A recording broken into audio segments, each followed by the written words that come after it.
오늘 함께 나눌 말씀 욥기 31장 24절에서 40절까지의 말씀입니다. 만일 내가 내 소망을 금에다 두고 순금에게 너는 내 의뢰하는 바라 하였다면, 만일 재물의 풍부함과 손으로 얻은 것이 많음으로 기뻐하였다면, 만일 해가 빛남과 달이 밝게 뜬 것을 보고 내 마음이 슬며시 유혹되어 내 손에 입맞추었다면, 그것도 재판에 회부할 죄악이니 내가 그리하였으며 위에 계신 하나님을 속이는 것이리라. 내가 언제 나를 미워하는 자의 멸망을 기뻐하고 그가 재난을 당함으로 즐거워하였던가. 실상은 나는 그가 죽기를 구하는 말로 그의 생명을 저주하여 내 입이 범죄하게 하지 아니하였노라. 내 장막 사람들은 주인의 고기에 배부르지 않은 자가 어디 있느뇨 하지 아니하였는가. 실상은 나그네가 거리에서 자지 아니하도록 나는 행인에게 내 문을 열어주었노라. 내가 언제 다른 사람처럼 내 악행을 숨긴 일이 있거나 나의 죄악을 나의 품에 감추었으며, 내가 언제 큰 무리와 여러 종족의 수모가 두려워서 대문 밖으로 나가지 못하고 잠잠하였던가. 누구든지 나의 변명을 들어다오. 나의 서명이 여기 있으니 전능자가 내게 대답하시기를 바라노라. 나를 고발하는 자가 있다면 그에게 고소장을 쓰게 하라. 내가 그것을 어깨에 매기도 하고 왕관처럼 머리에 쓰기도 하리라. 내 걸음의 수요를 그에게 알리고 왕족처럼 그를 가까이 하였으리라. 만일 내 밭이 나를 향하여 부르짖고 밭이랑이 함께 울었다면, 만일 내가 값을 내지 않고 그 소출을 먹고 그 소유주가 생명을 잃게 하였다면, 밀 대신에 가시나무가 나고 보리 대신에 독보리가 나는 것이 마땅하니라 하고 욥의 말이 그치니라. 아멘. 어제부터 오늘까지 우리가 나누는 욥기 31장은 욥의 최후의 변론과 같은 내용입니다. 마치 재판석에서 피고인이 자신의 억울함을 마지막으로 항변하고 변론하는 것처럼 욥은 그렇게 죄인이라고 불리는 이 억울함을 벗고자 자신의 의로움을 증명하려 하고 있습니다. 모두가 욥을 악행을 저지른 죄인이라고 정죄하고 고발한 이 상황에서 나는 정말 의롭다, 결백하다라는 그 주장을 증명하기 위해서 스스로 증거를 대고 있는 장면입니다. 그가 자신의 의로움 그리고 결백함을 내세우기 위해 내미는 증거는요, 바로 자신의 지난날의 삶입니다. 결코 죄를 짓지 않은 삶, 오히려 선을 행했던 그런 삶, 그는 그것을 내세우고 있습니다. 어제 본문에서 우리는 욥이 마음, 눈, 입술, 손과 발로 죄를 짓지 않고 오히려 그것들을 가지고 선을 행했다는 것을 나누어 봤습니다. 오늘 본문도 그 연장선상에서 계속되는 욥의 주장입니다. 욥은요, 마음이 죄를 짓지 않기 위해서 이 마음을 꾹 붙잡고 지켰다라고 고백하는데요, 무엇보다 자신의 마음에 하나님보다 우선순위에 두는 것도 허용하지 않았다라고 고백하고 있습니다. 먼저는 재물, 즉 돈의 마음을 빼앗기지 않았다고 주장합니다. 우리 24절, 25절 말씀 함께 보겠습니다. 만일 내가 내 소망을 금에다 두고 순금에게 너는 내 의뢰하는 바라 하였다면, 만일 재물의 풍부함과 손으로 얻은 것이 많음으로 기뻐하였다면, 이렇게 욥은 주장하고 있는 거예요. 나는 소망을 금에다가 둔 적이 없고 그것들을 의뢰하지 않았다. 재물의 풍부함으로 인해서 기뻐하지 않았다라는 것이에요. 마음을 하나님 아닌 다른 것에 빼앗기지 않았다는 것이겠죠. 마찬가지로 주장하는 것은요, 우상에게 마음조차 준 적이 없다라고 고백하는데요, 우리 26절부터 28절 내용입니다. 함께 보겠습니다. 만일 해가 빛남과 달이 밝게 뜬 것을 보고 내 마음이 슬며시 유혹되어 내 손에 입맞추었다면, 그것도 재판에 회부할 죄악이니 내가 그리하였으면 위에 계신 하나님을 속이는 것이리라. 26절에 말하는 해와 달은 우상을 의미하죠. 당시 이교 문화의 주요 신, 숭배의 대상이 바로 태양과 달이었습니다. 욥은 해와 달 같은 어떤 우상에게도 마음을 빼앗기지 않았다라고 주장하죠.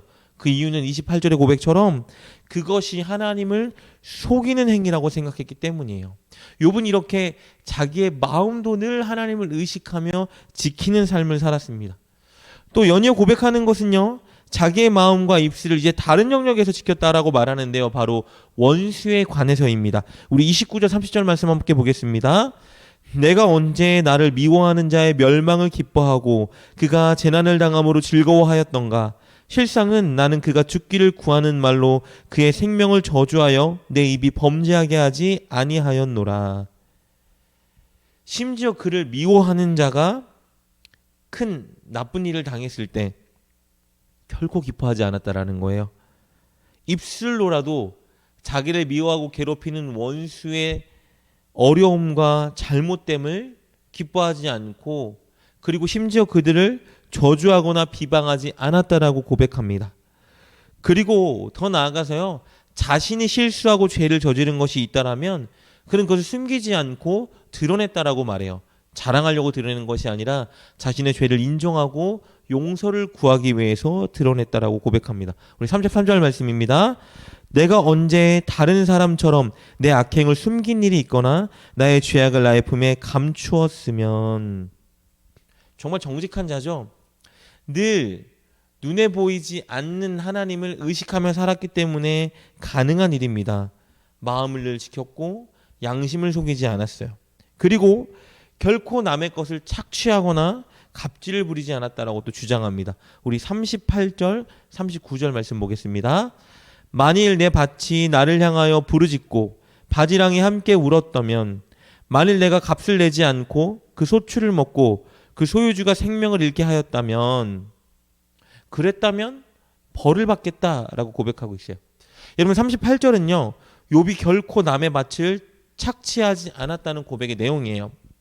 인간의 모든 행위가요, 노출되는 곳이 있어요. 바로 땅이죠. 이 땅은 또 심는 대로 거둔다는 창조의 섭리가 적용되는 곳이기도 해요. 그런데 이 땅이 욥 자신을 향해서 울부짖지 않았다라는 말은 무엇을 말하냐면요, 땅이 보기에 악한 일을 하지 않았다라는 거예요. 즉 누군가의 땅을 빼앗는, 그리고 누군가의 것을 착취하는 죄를 짓지 않았다라는 것을 이렇게 고백하고 있는 것입니다. 그리고 39절은요, 값을 내지 않고 누군가의 작물을 착취하지 않았다라고 고백하고 있죠. 이렇게 욥은요, 누군가에게 손해를 끼치는 일을 절대 하지 않았던 자라는 거예요. 오히려 31절 32절의 고백처럼 늘 선을 베푸는 삶을 살았어요. 고아, 과부, 나그네는 물론이고 그의 종들에게도 늘 선을 베푸는 삶을 살았던 것이 바로 욥입니다. 욥이 이렇게 지난날 자신의 바르고 선한 행실을 고백하는 이유가 있죠. 마음과 눈과 입과 손과 발로 죄를 범하지 않았고 오히려 선을 행하는데 이것들을 작동시키고 사용했다라고 고백하는 이유가 있어요. 그 이유는 무엇일까요? 바로 이런 것이요. 나는 하나님이 오신다면, 하나님을 만난다면 하나님 앞에 당당하게 서서 말할 수 있다. 주님 아시죠? 저는 죄를 짓지 않았습니다. 라고 말하는 거예요. 그러니 이 말은 무슨 말이에요? 사람들에게 선포하는 것이죠. 나는 죄를 짓지 않았다. 의롭게 살았다. 무죄하고 정결하다라는 주장인 거예요. 35절 말씀 기록해 있습니다. 누구든지 나의 변명을 들어다오. 나의 서명이 여기 있으니 전능자가 내게 대답하기를 바라노라. 나를 고발하는 자가 있다면 그에게 고소장을 쓰게 하라. 이 말은요, 욥 자체가 완전히 의롭고 거룩하신 하나님께 대면할 정도로 온전히 의롭다라는 것을 주장하는 것이 아니고요, 모두가 욥이 지금 악을 행하고 죄를 지었다라고 정죄하고 있는 이 상황에서 나는 결코 그런 죄를 짓지 않고 하나님 말씀대로 살려고 노력한 것을 하나님이 아신다라는 것을 뜻하는 것이겠죠. 여러분 오늘 욥의 주장을 통해서 두 가지를 생각해 보았으면 좋겠습니다. 첫째는요, 우리는 늘 욥처럼 하나님을 만날, 하나님 앞에 설 준비를 하는 자가 되어야 된다라는 거예요. 욥은 지금 하나님 앞에 너무 서고 싶었어요. 왜 서고 싶었을까요? 하나님이 자신의 마음, 자신의 행동, 자신이 걸어온 삶의 모든 걸음을 다 알고 계신다고 확신했기 때문이에요. 나 죄를 짓지 않았고, 나 마음 뺏기지 않았고, 하나님을 우선순위에 두었고 선한 삶을 살려고 노력했다라는 것을 하나님이 아시기 때문에 나 지금 하나님 앞에 설 수 있다면 하나님이 나의 의로움을 증명해 주실 것이다 확신했기 때문입니다. 여러분 우리도요, 늘 심판자로 오실 그 하나님을 의식하며 하나님 앞에 설 수 있는 그날을 기대하고 준비해야 합니다. 그것은요, 내 마음에 품는 것, 내가 눈으로 보는 것, 입으로 말하고 손과 발로 행하는 모든 것들을 내 정욕대로, 세상의 흐름대로 죄의 자리에 서는 것이 아니라 오히려 하나님 말씀대로 선을 행하는데 이것들을 사용하는 것입니다. 그런 여러분이 되시길 축복합니다. 그 둘째는요, 오해하지 말아야 될 것입니다. 우리의 행동의 온전함 때문에, 우리의 순종함 때문에, 우리의 선한 행실 때문에 우리가 하나님 앞에 떳떳하게 설 수 있다라는 교만은 버려야 한다라는 것이요. 여러분, 우리가 선을 행한다는 이유로 하나님 앞에 설 수 있는 것은 아니죠. 우리가 하나님 앞에 설 수 있는 유일한 이유는요, 하나님의 은혜와 긍휼 때문이에요. 예수님의 보혈의 은혜로 죄인이었던 우리를 깨끗하게 씻어 주셨기 때문에 우리는 하나님 앞에 설 수 있는 것이죠. 그럼 선을 행하는 이유, 순종하는 이유는 무엇이에요? 떳떳하게 서기 위한 조건이 아니라요, 이미 하나님께 받은 그 은혜, 자비, 긍휼에 대한 반응으로, 아니 이미 우리가 하나님 앞에 설 수 있는 존재로 만들어주신 거에 감사하는 반응으로 우리가 선을 행하고 순종하는 것입니다. 그러니 우리가 선을 행했다고 해서, 순종했다고 해서 그것을 내세우고 자랑할 수 있는 것이 아닌 거예요. 그럴수록 더 겸손하는 것이죠. 그럴수록 더 하나님께 감사하는 거예요. 왜냐하면 이 모든 건 할 수 있는 힘을 하나님이 주셨기 때문입니다. 우리가 하는 선행, 순종, 이런 것들을 내세울 것이 아니라 늘 내세울 것은 하나님의 은혜, 하나님의 긍휼, 하나님의 자비인 거예요. 왜냐하면 우리 순종과 선행의 모든 것은 하나님의 자비에 대한 결과이기 때문입니다. 감사해서 순종하고, 순종해서 더 감사하고, 그런 삶이 하나님이 진짜 원하시는 하나님 자녀의 삶인 것입니다. 오늘 하루 하나님의 은혜에 진짜 감사하는 저와 여러분 되셨으면 좋겠습니다. 이 말은 너무 감사해서 하나님 말씀에 순종하고 선을 행하는 저와 여러분 되셨으면 좋겠습니다. 무언가 내세우고 내가 의인이라는 것을 입증하기 위해 선을 행하는 것이 아니라 하나님이 주신 은혜가 너무 크고 감사해서 선을 행하고 순종하는 그런 삶, 그래서 더 감사한 그런 삶 사는 저와 여러분 될 수 있길 주님의 이름으로 축복합니다. 하나님 감사합니다. 우리를 긍휼과 자비와 은혜로 구원해 주시어 마땅히 선을 행할 수 있는 삶을 살아갈 수 있도록 인도해 주시니 너무나 감사합니다. 우리가 하는 모든 행위, 모든 순종이 하나님의 은혜의 결과임을 인정하며 늘 겸손하게, 늘 감사함으로 하나님께 순종하는 우리 모두가 되게 하여 주시옵소서. 예수님의 이름으로 감사하며 기도드립니다. 아멘. 우리가 하나님 앞에 설 수 있는 비결은 우리의 선행과 순종이 아닌 오직 하나님의 긍휼과 은혜입니다.